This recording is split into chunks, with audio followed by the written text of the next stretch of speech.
Article 16 of the Universal Declaration of Human Rights states, "Men and women of full age, without any limitation due to race, nationality, or religion, have the right to marry and to found a family.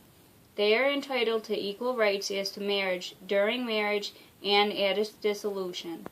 Article 16 is being dishonored by limiting marriage to only a man and a woman, resulting in banning gay marriage in 18 of the 50 U.S. states, and only 17 countries worldwide have legalized gay marriage, including Spain, Canada, Sweden, New Zealand, and Britain.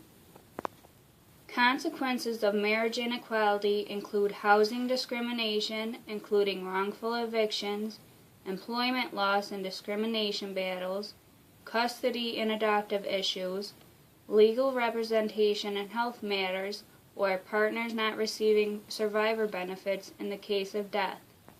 International Gay and Lesbian Human Rights Commission was founded in 1990 in order to serve as a nonprofit organization which supports gay and lesbian, bisexual, and transgender people who are wrongfully violated of their natural human rights stated in the National Declaration of Human Rights. The goal of the International Gay and Lesbian Human Rights Commission is to fortify the magnitude of the LGBT movement across the world while gaining public support with their partners. Partners include United Nations, regional human rights monitoring bodies, and civil society partners.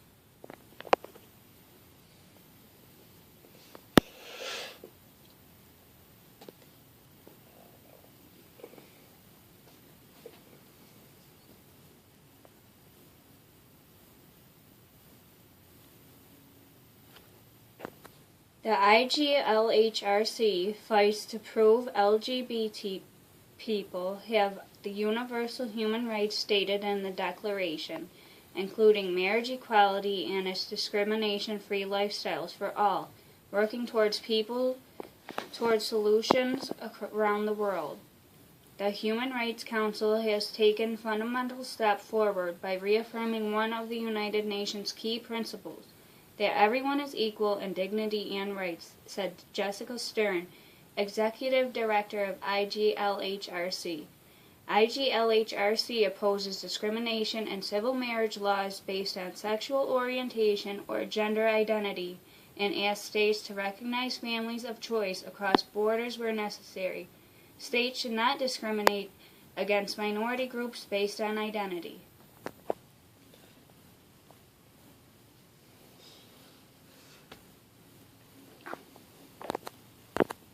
A Lee Summit man says he was arrested for refusing to leave the bedside of his sick partner. While the gay couple is not married, he says they have a civil union and power of attorney for one another, but says the hospital refused to recognize him as family. Officers Katie Farrell is working for you and joins us now with this story. Katie?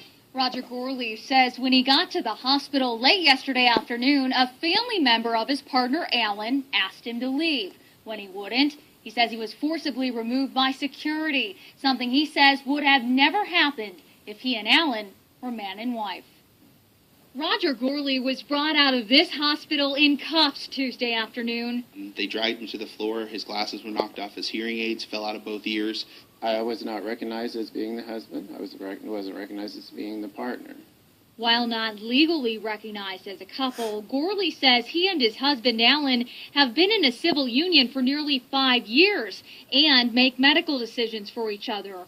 He says a nurse refused to verify they also share joint power of attorney. She didn't even bother to go look it up, to check into it.